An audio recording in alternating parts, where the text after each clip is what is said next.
गंगे, हे गंगे, अहो काय झालंय वरडाला? इथेच आहे ना. इथंच आहे.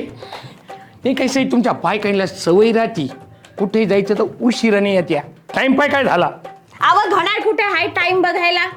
तुझ्या हातात घड्याळ नाही. नाही. ज्याच्या हातात घड्याळ नाही त्याचा विकास नाही. कुठे गेली होती? अहो आपलं गाढव नाही करीत ती, ह त्याला अंघोळ घालायला गेली होती. गाढवाला आंघोळ वय आणि नवरा बिना आंघोळीचा. कसा कशाला बोलवलं ते सांगा. त्या गाढवाच्या जास्त माग माग फिरत जाऊ नको. का?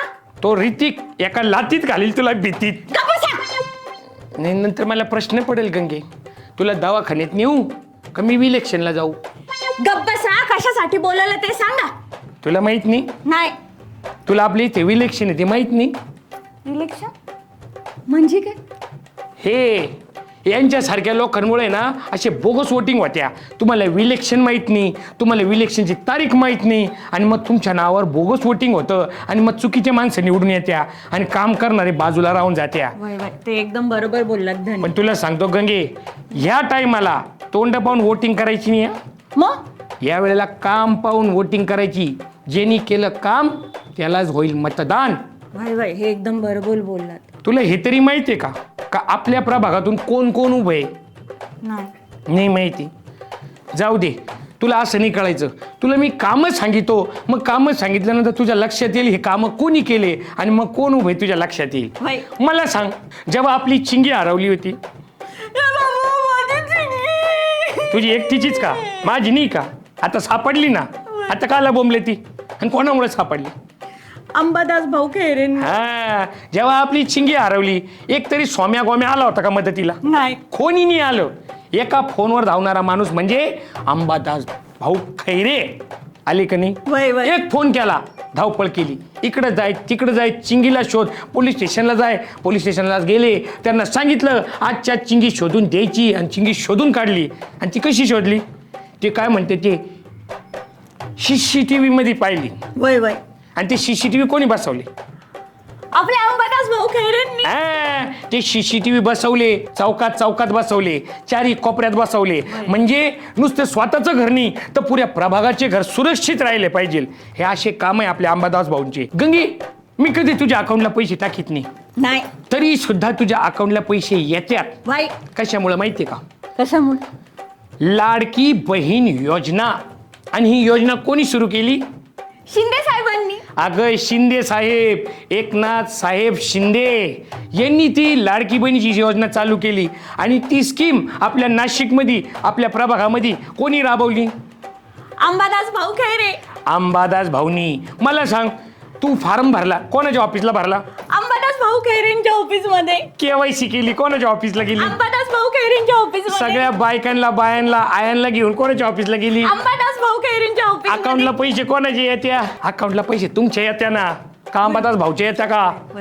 आणि मी तर ऐकलं गंगे, यंदा 2 महिन्याचे पैसे एकदाच येणार आहे ना. म्हणजे 3000 रुपये.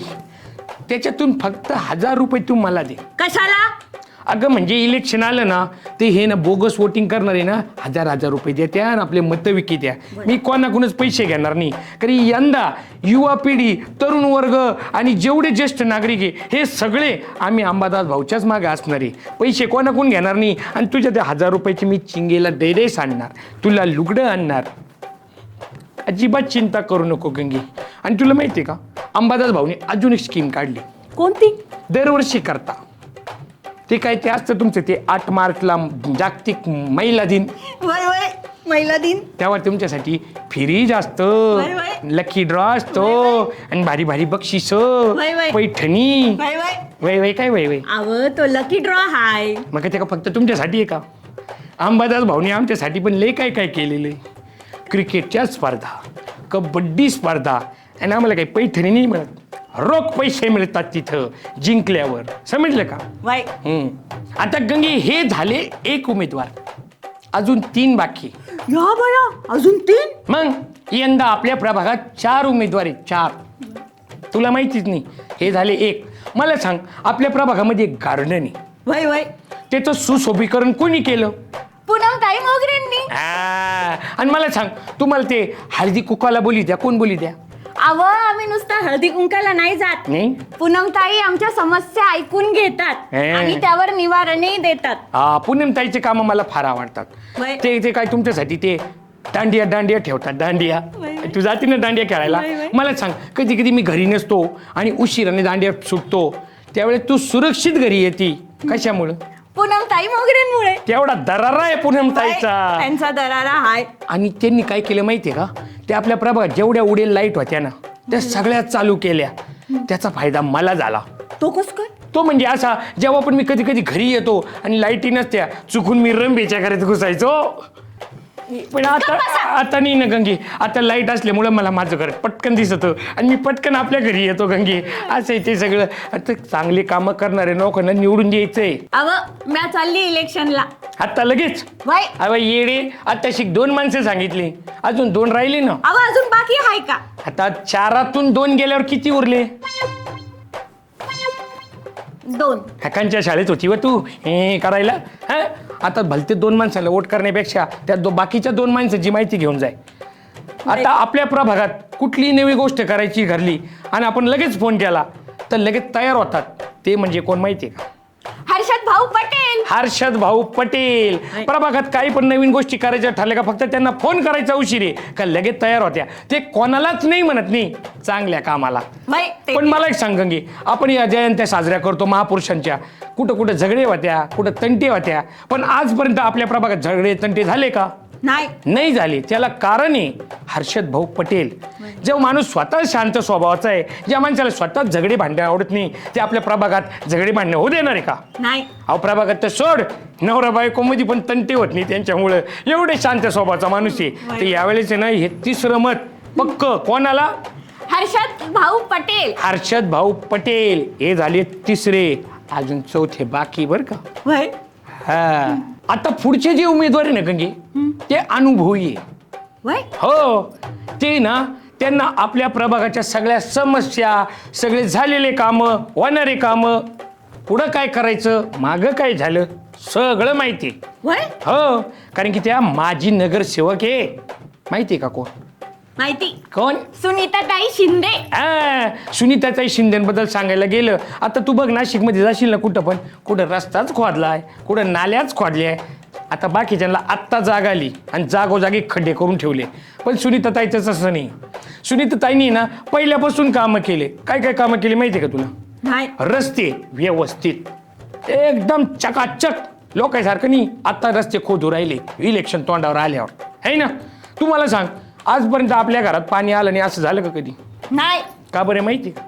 आपल्याला काही डायरेक्ट धरणातून लाईन नाही दिली. मग ते धरणातलं पाणी येतं आणि त्या धरणातलं पाणी जाऊन साठतं जलकुंभामध्ये आणि ते जलकुंभ कोणी उभारला? सुनीताताई शिंदेंनी. आईला तुला माहिती आहे म्हणजे नाही. माहिती आहे ना. मग तुला हे माहित नव्हतं का यावेळेस सुद्धा सुनीताताई आपल्या निवडणुकीला उभे राहणारे आणि आपले सगळा प्रभाग त्यांच्याच पाठीमागं राहणारी आणि आपल्या 4ही उमेदवाराच्या मागं राहणारी. कारण यांनी कामं तशी केली. तळागाळातल्या माणसांना सर्वसामान्यांच्या ज्या काही समस्या आहे ते यांना माहिती आहे यांना जाणीव आहे. त्याच्यामुळे यांना आपल्याला सांगायची गरज नाही पडणार गंगे का आपल्याला ही समस्या आहे का ती समस्या आहे. ऑलरेडी त्यांना सगळं माहिती आहे. आज मला सांग सगळ्या प्रभागात सगळ्या सुविधा झाल्या. रस्ते झाले नळ झाले लाईटी झाल्या CCTV झाले महिला सुरक्षित झाले योजना झाली लाडकी बहीण झाली. कोणामुळं? सुनीताताई शिंदेमुळे. आणि आपल्या अंबादास भाऊमुळे पण झालं. आणि ते बाकीचे जे उमेदवार आहे ते पण तेवढ्याच ताकदीवाले बरं का. खांद्याला खांदा लावून चालणारे. हे माझ्या खांद्याला नाही ग प्रभागाच्या खांद्याला खांदा लावून चालणारे. गंगे यंदा आपल्या प्रभाग क्रमांक 3चा विकास झाल्याशिवाय राहणारच नाही. त्याचं कारण आहे गंगे यावेळेला 2 ताकदी एकत्र आल्या. 2 ताकदी म्हणजे एक बाजूला आपले शिंदे साहेबांचं धनुष्यबाण आणि एक बाजूला अजितदादा पवारांचं घड्याळ. हे दोघांची युती झालेली आहे आणि ह्या दोघांची युती खाली आपली हे 4 ताकदवर उमेदवार आलेले आहे. त्याच्यामुळं आपल्या प्रभागाचा विकास होणार म्हणजे होणारच. पण त्याच्यासाठी काय करावं लागेल गणे लक्षात ठेव. विकासाचा एकच निशाण घड्याळ आणि धनुष्यबाण. घड्याळ आणि धनुष्यबाण. घड्याळ आणि धनुष्यबाण. नाचू नको थांब. तुला कळलं मला तर कळलंच आहे की मी शहाणा आहे तुला माहिती.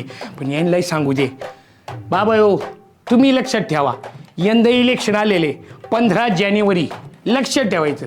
सुट्टी भेटली म्हणून नाही ते भेटली सुट्टी गेले उंधळायला हां असं नाही करायचं. इलेक्शनला जा, आपल्या मताला व्हॅल्यू आहे, तुमची व्हॅल्यू कमी करू नका. 1000-2000साठी मतं विकू नका. योग्य त्या माणसाला मत द्या, जो काम करतो त्याच्यावर लक्ष द्या. नाही ते भेटली क्वार्टर, भेटली बाटली आणि चालले मत अजिबात करू नका. अहो किंमत ठरवा स्वतःची आणि प्रभागाची किंमत वाढू द्या. लक्षात ठेवा, यंदाची निशाणी म्हणजे काय? घड्याळ आणि धनुष्यबाण. घड्याळ आणि धनुष्यबाण. घड्याळ आणि धनुष्यबाण. घड्याळ आणि धनुष्यबाण. चल.